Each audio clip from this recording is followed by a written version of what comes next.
Olá, nerds, geeks e afins. Estamos todos aqui enrolando, sacou? Com o 5º episódio da primeira temporada da série Star Wars Andor, exibido na Disney Plus. Pois bem, pessoal, chegamos então ao miolo desse segundo bloco aqui de narrativas de Andor. Pois é, a série ela é blocada com certeza. Isso já ficou meio que óbvio no primeiro conjunto dos 3 primeiros episódios que foram apresentados no mesmo dia, para a gente já curtir como é que é a pegada da série, e foi muito bem eles terem feito isso. E também, claro, né, quando a gente dá uma olhada em alguns detalhes lá, na formação de quem escreve, de quem dirige, a gente percebe que está tudo realmente dividido em 3 episódios para completar os 12 de toda a primeira temporada. Enfim, então a gente está no miolo, né? Onde tudo está sendo desenvolvido para a gente chegar então ao próximo episódio de uma conclusão, né? Só que eu havia postado com vocês na resenha do episódio anterior, o primeiro desse segundo bloco, que, teríamos então aqui neste episódio já a ação imediatamente, não seria deixada para o terceiro episódio como foi lá do primeiro conjunto de episódios. Só que não foi isso que aconteceu. Na verdade, a ação vai estar presente apenas lá no episódio derradeiro aqui deste segundo bloco, que é o episódio da semana passada. Porque neste episódio aqui, o miolo não teve nada. Caramba! Que episódio frustrante! Não acontece quase nada. Quase nenhuma das histórias vai para frente. Pouquíssimas informações são colocadas a mais para a gente pensar a respeito dos episódios. Dos personagens. Porque sim, um grande mérito dessa série é trabalhar os personagens. Todas as personas, elas são desenvolvidas com a apresentação de pequenas nuances que eles possuem, ou seja, a gente vai cada vez mais se sentindo mais apegado aos personagens por causa disso. Uma coisa aqui, uma coisa acolá e por aí vai. Bom, quer dizer, você pode considerar, lá no primeiro bloco dos 3 episódios iniciais, teve uma batelada de personagens, todos eles agora já são dispensáveis, né, porque só ficou o Andor praticamente, que tivemos por lá, e algum foi memorável? Não foi. Mas sim, aqui nesse segundo bloco nós temos mais personagens talvez um pouco mais interessantes. Bom, claro, a Mon Mothma com certeza é a principal, porque é uma personagem conhecida também, ok? E nesse ponto a gente pode considerar que, justamente, quando a gente estava pegando um pouco mais a respeito da família dela, quer dizer, qual a informação nova que teve? Bom, tivemos a aparição da sua filha, né? Ele já conhecia o marido dela no episódio passado, agora a gente conheceu a filha. Ela também tem uma rusga com ela, ou seja, ela já não se dava bem com o marido, também não se dá bem com sua filha. É uma questão que parece bastante com os perrengues pessoais que Andor tinha lá no primeiro bloco de episódios. Então aqui também a gente pode considerar que para ela, para a senadora tão conhecida, nossa, e daí que você está tendo problema com o marido? E daí que você está tendo problema com a sua filha? E daí? A gente quer saber das coisas dos rebeldes, da aliança rebelde. Isso que é mais interessante, com certeza, para a audiência. Mas, ok, né? Deixa. Mas no fundo, esse bloco deles, realmente, dela principalmente, né? Não avançou nada. A única novidade foi que, sim, ela também tem uma filha presente junto com ela, quer dizer, não tão presente junto com ela, né? Porque tem esse distanciamento. E acabou por aí. Mas pior mesmo é a parte do Rael. Caramba, não teve nada. Bom, ele quase que não apareceu, né? No máximo, ele apenas pontuou, né? Só para dizer que ele ainda existe na série. Apareceu lá preocupado, ficando auscultando as comunicações ali, a sua assistente reclamando, vai descansar, a ação só vai acontecer depois, né? Enfim, nada foi acrescentado ao personagem. Podia ter alguma coisita junto com a assistente, né? Podia ter alguma relação ali. Até pensei que pudesse ser a filha dele, na verdade, né? Mas não, me parece que não é nada disso. Enfim, só uma aliada, com certeza. Ok. Opa, já estava editando o vídeo e reparei, por que ele ficou tão curto assim? Não tinha muita coisa para dizer, né? Na verdade, eu esqueci de dizer a respeito de 2 linhas narrativas também que ficaram na enrolação da mesma maneira. Enrolandor. Pois é, que é, bom, primeiro, justamente aqueles dois personagens que eles são um pouco semelhantes, né? Lá, aquele supervisor de segurança, o Cyril, que está nas suas aventuras com sua mãe, aqui nesse episódio, e praticamente também não saiu do lugar. Simplesmente porque ela fica cutucando ele, né?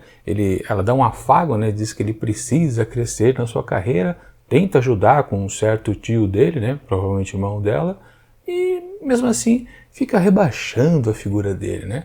No fundo, nada saiu do lugar, porque ele continua na mesma situação que ele estava antes, né? Praticamente sem emprego. Enfim, enquanto isso, aquela personagem que é praticamente uma cópia dele, que também está querendo se elevar dentro da estrutura também de segurança, né? Que é a Didra, né? Ela também mal apareceu aqui neste episódio. Ela estava conversando lá com o seu assistente, fala uma coisa e outra e acabou. O que vale é que ela tem um rival, e este rival, ele está fazendo uma certa coisa naquele planeta, me parece que é o mesmo, pelo menos na estrutura ali do prédio, na rua, é o mesmo planeta onde aconteceu a ação lá com o Andor e todos os seus conhecidos. Ou seja, eu pensava que aquele planeta nunca mais ia ser visitado, pelo jeito ainda vai. O que o cara está fazendo lá? Ele adquiriu um prédio lá, não sei o que foi, se associou com outro chefe lá, novo chefe de segurança, enfim. Uma coisa que eu também não entendi direito. É informação nova, mas colocada de uma maneira tão misteriosa que parece coisa nenhuma também. Enfim, ao longo do restante do vídeo, acho que eu vou continuar citando que são outras duas linhas narrativas que estão meio que paradas. Na verdade, são 4, então. Vamos voltar para o que eu estava dizendo antes. Então, essas duas vertentes narrativas praticamente ficaram paradas, não evoluíram. Aí você fala então, bom, a do Andor sim, a do Andor foi para frente. Só que não também. A gente teve um aprofundamento, claro, de alguns personagens ali que estão em volta dele, que é justamente aquele grupo que vai fazer o assalto lá, então aquela estrutura lá do Império para roubarem lá os ativos. Tá, aquelas. Qual é a função básica, na verdade, de tudo isso? É que, com certeza, algum daqueles ali, Andor mais os outros 6, vão morrer. Talvez todos? Pode ser que sim. É uma missão suicida a princípio. Todo mundo sabe que provavelmente não vai voltar vivo, né? A ideia é cumprir a missão do jeito que der. Se não der, também depois alguém tenta depois. Mas sim, e claro, o episódio que mais se assemelha ao produto original, que tudo veio, claro, lá de Star Wars Rogue One, que era uma missão suicida também, e claro, a gente ficou sabendo ao final que todo mundo morreu, inclusive o próprio protagonista aqui dessa série, né? Essa história aqui dele se passa anteriormente, né? 5 anos antes, ou seja, estamos vendo como ele se criou e se tornou aquele personagem que a gente viu lá no filme. Ou seja, é a mesma batida, está emulando completamente o produto original, o que é bem bacana, bem interessante. Então, claro, o foco então aqui desse episódio foi realmente dar destaque para todos esses companheiros dele, mas não foram todos. Teve destaque para 1 ou 2 e acabou por aí. Não teve maiores detalhamentos a respeito dos demais, não mesmo. Só fechou lá o mistério de quem era aquele outro 7º elemento, que ainda não tinha aparecido, que é um cara que está realmente lá dentro lá da fortaleza, né? Mas também não acrescentou muita coisa não, né? Apenas foi dado o motivo pessoal que ele tem, né, para poder participar ali daquela situação, mas também nada demais. Assim, um detalhe importante também, né, que o Andor mostrou um certo valor ali para o grupo, que estava todo mundo apenas desconfiado dele, porque ele chegou nos últimos momentos possíveis e, claro, ele conseguiu vender o seu peixe, né? Ele conseguiu dizer que ele consegue captar, por exemplo, naquela questão de quem é destro, de quem é canhoto, para poder atirar melhor, ele conseguiu reorganizar as coisas ali e ok, né? Foi ponto positivo para ele. Realmente, naquele ponto ele ganhou bastante confiança, como também naquelas outras questões que ele percebeu que, caramba, o pessoal não tinha certeza se a nave estaria ali nos trilhos de ser lançada, uma coisa assim, né? Ele percebeu que realmente a missão é meio às cegas, em vários sentidos. E ali também, para marcar realmente a união dele para com o grupo, ele acabou se revelando. Ele está ali naquela como um mercenário, ele está pela grana, não está pela coisa ideológica ou uma mera vingança pessoal, como a maioria deles ali estão, né? Mas tá, levando em consideração tudo isso, ou pouco disso que foi apresentado, acrescentou alguma coisa de fato àquela situação? Sim e não. Claro, em relação às outras duas vertentes narrativas, essa parte aqui do Andor foi muito melhor com certeza, porque conseguiu pincelar um pouco as personalidades dos seus companheiros. Deu aquele sentido de união, deu aquele sentido que eles já estão conectados. E claro, quando eles começarem a morrer, quando a ação de fato começar no próximo episódio, vai doer na gente que está acompanhando sim a aventura deles.